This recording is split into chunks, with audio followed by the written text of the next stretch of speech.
Sardar Patel educational institute સંચાલિત શ્રી ગગજીભાઈજી સુતરિયા પ્રાથમિક શાળામાં આજે આપણે સ્ટાન્ડર્ડ ફર્સ્ટ એટલે કે ધોરણ 1 સબ્જેક્ટ ઇંગ્લિશ અંગ્રેજી વિષયનો અભ્યાસ કરવાનો છે.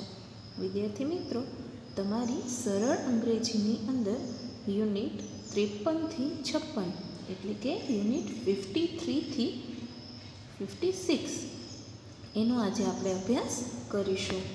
જુઓ, અહીં યુનિટ 53 સૂચના હું વાંચું છું, તમે મારી સાથે સાથે જોતા જાઓ. નીચેના ગુજરાતી અંકો સામે અંગ્રેજી અંકો લખો.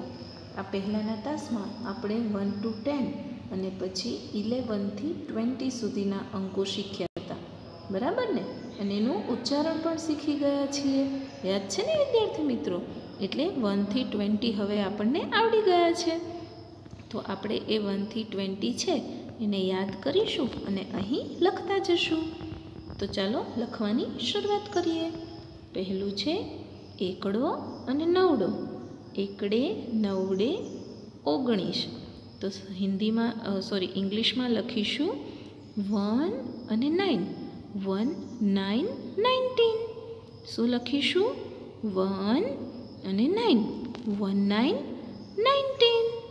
પછી એની બાજુમાં જુઓ એકડો અને છગડો. એકડે છગડે 16. તો 16ને ઇંગ્લિશમાં લખાય 1 અને 6. 1 6 16. પછી એની બાજુમાં બે એકડા છે, તો બે એકડા 11. તો 11ને ઇંગ્લિશમાં લખાય 1 1. 1 1 11. પછી 1 અને 8. એકડે આઠડે 18. તો ઇંગ્લિશમાં લખીશું 1 અને બાજુમાં 8. 1 8 18. પછી એકડો અને પાંચડો. એકડે પાંચડે 15. તો ઇંગ્લિશમાં કહેવાય 1 5 15. બરાબર? એટલે આપણે ત્યાં 1 5 લખીશું. પછી છે એકડો અને ચોગડો. એકડે ચોગડે 14. તો ઇંગ્લિશમાં 1 4. 1 4 14. પછી 8 છે, તો 8ને આપણે ઇંગ્લિશમાં લખીશું 8. પછી 10 એટલે કે એકડો અને મીંડું. એકડે મીંડે 10. તો ઇંગ્લિશમાં 1 અને 0. 1 0 10. પછી છે એકડો અને ત્રગડો. એકડે તગડે 13. તો ઇંગ્લિશમાં 1 અને 3. 1 3 13. પછી બગડો અને જીરો. બગડે મીંડે 20 થાય ને, બરાબર ને? તો ઇંગ્લિશમાં બગડાને 2 કહેવાય. તો 2 અને 0. 2 0 20. પછી છે એકડો સાતડો. એકડે સાતડે 17. તો 1 7. 1 7 17. છેલ્લું છે એકડો બગડો. એકડે બગડે 12. તો ઇંગ્લિશમાં 1 અને 2. 1 to 12. બરાબર? હવે યુનિટ 54 જોઈએ. 54માં યુનિટમાં પણ આવું જ લખવાનું છે. જુઓ, નીચેના અંકોના ગુજરાતી અર્થ સામે અંગ્રેજી ઉચ્ચાર લખો. આપણે અહીં ઉચ્ચાર લખવાના છે, બરાબર? ગુજરાતીમાં અંકો છે એને ગુજરાતી અર્થ આપેલો છે, પણ એનું ઉચ્ચારણ ઇંગ્લિશમાં કઈ રીતે થાય એ આપણે લખવાનું છે. તો જોતા જઈએ. ચાલો, પહેલું છે 14. બરાબર? તો 14ને ઇંગ્લિશમાં કહેવાય 14. શું કહેશું? 14. તો ત્યાં આપણે લખવાનું 14. એની બાજુમાં જુઓ 12. તો 12ને ઇંગ્લિશમાં કહેવાય 12. શું કહેવાય? 12. તો ત્યાં લખવાનું છે 12. એની બાજુમાં 16. 16ને કહેવાય 16. તો અહીં લખીશું 16. પછી છે 5. તો 5ને કહેવાય 5. તો ત્યાં લખીશું 5. પછી 19. તો 19ને કહેવાય 19. શું કહેવાય? 19. તો અહીં લખવાનું 19. પછી છે 9. 9ને કહેવાય 9. બરાબર ને? તો ત્યાં લખીશું 9.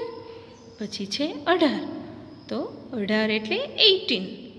તો અહીં લખીશું 18. પછી છે 15. 15ને કહેવાય 15. શું કહેશું? 15. તો ત્યાં લખવાનું છે 15. પછી છે 11. 11 એટલે 11. તો અહીં આપણે લખીએ 11. પછી 13. 13 ને કહેવાય 13. શું બોલાય? 13. તો અહીં આપણે લખવાનું 13. પછી છે 17. 17 ને કહેવાય 17. શું કહેવાય? 17. તો ત્યાં લખીશું 17. પછી છે 20. તો 20 ને કહેવાય 20. બરાબર ને? 20 એટલે 20. તો અહીં લખવાનું 20. હવે યુનિટ 55. 55ના યુનિટની અંદર શું છે એ તમને પહેલાં સમજાવું. એમાં તમને પહેલી અને બીજી બંને ABCDના મૂળાક્ષર આપેલા છે. એટલે પહેલી ABCD કેપિટલ, બીજી ABCDને કહેવાય સ્મોલ. એટલે કેપિટલ લેટર્સ અને સ્મોલ લેટર્સ બંને આપેલા છે. બરાબર? એને આપણે ગુજરાતી જે કક્કો છે એ કક્કા પ્રમાણે એ કક્કામાં કયો વર્ડ છે એનું ગુજરાતી થાય એ પણ આપેલું છે. બરાબર? તો પહેલું છે એ. તો એનું ગુજરાતી ઉચ્ચારણ શું થાય? અ. બરાબર? કક્કા પ્રમાણે અ હોય એને આપણે એ કહીએ. પછી છે બ. તો બ ને કહેવાય બી. બરાબર? જો અહીંયા પહેલી ABCDનો અને બીજી ABCDનો બંને બી આપેલા છે ને, તો એ બંને બીનું ઉચ્ચારણ ગુજરાતીમાં થાય બકરીનો બ. બરાબર? પછી સી ફોર કેટ ભણ્યા છીએ ને, તો એ સીનું જે ગુજરાતી ઉચ્ચારણ છે એ છે ક. કલમનો ક. બરાબર? પછી છે ડી. તો ડી છે એ ડીને આપણે ગુજરાતીમાં ડગલાનો ડ કહીએ છીએ ને, એ ડગલાનો ડ પણ કહેવાય અને દડાનો દ પણ કહેવાય. એટલે ડગલાનો ડ અને દડાનો દ એ બંને છે એ બંનેનો ડી થાય. પછી છે ઈનો, તો કે ઈ પણ થાય અને એ પણ થાય. ઈ બંનેનો ઈ ઉચ્ચારણ થશે. પછી છે એફ. તો એફ છે એ ફટાકડાનો ફ છે ને એનું એફ. પછી છે જી. તો જીનું થાય ગ. જે આપણે ગ ગુજરાતીમાં ઉચ્ચારણ કરીએ છીએ એનું ઇંગ્લિશમાં થાય જી. પછી છે એચ. તો એચનો થાય હ. આપણે હરણનો હ લખીએ છીએ ને ગુજરાતીમાં, તો એ હરણના હનો ઇંગ્લિશમાં ઉચ્ચાર થાય એચ. પછી છે આઈ. તો ઈયળનો ઈ કરો છો ને તમે, એ ઈ છે એનું ઉચ્ચારણ ઇંગ્લિશમાં આઈ થાય. પછી છે જે. તો જેનો જ થાય. જમરૂખનો જ કરો ને તમે, એ જમરૂખના જ. પછી કે. તો કેનો ક. બરાબર? કે હોય એનો થાય ક. પછી છે એલ. તો એલ છે એમાં પણ લ અને અળ બંનેનું ઉચ્ચારણ એલ થાય. લખોટીનો લ અને નળમાં અળ જે આપણે કરીએ છીએ એ લ અને અળ એ બંને મૂળાક્ષરનું ઇંગ્લિશમાં ઉચ્ચારણ એલ થાય છે. પછી છે એમ. તો એમમાં મરચાંનો મ એનું ઉચ્ચારણ આપણે મ કરીએ તો ઇંગ્લિશમાં એને એમ થાય. પછી એનનો ન થાય. નગારાનો નનો એન. પછી ઓ.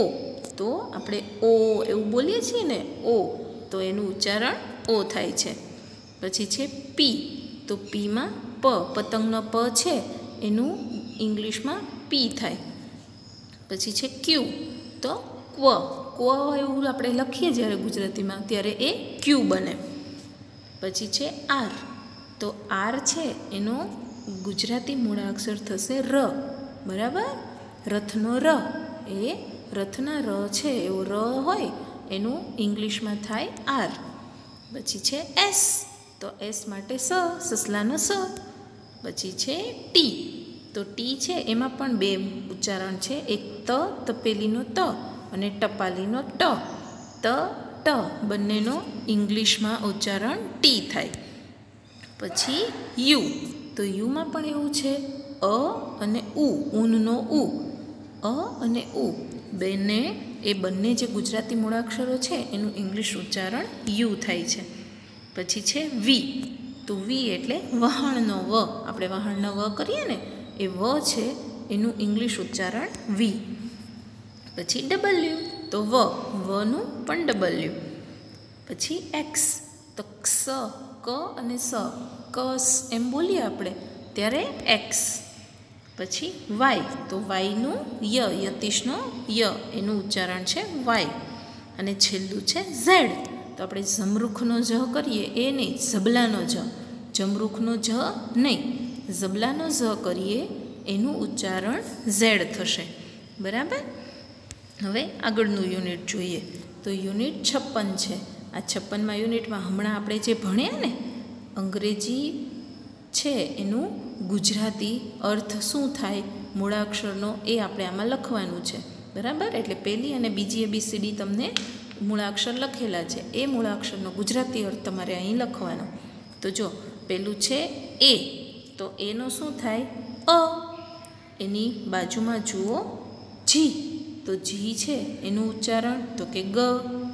પછી છે એની નીચે બી, બેટનો બી, તો એનું ઉચ્ચારણ થશે બ. પછી એચનું ઇંગ્લિશ છે, એચ આપણે ઇંગ્લિશમાં બોલીએ, ગુજરાતીમાં થાય હરણનો હ, તો ત્યાં લખવાનું હ. પછી છે સીનું ઉચ્ચારણ ક. આઈનું ઉચ્ચારણ ઈ.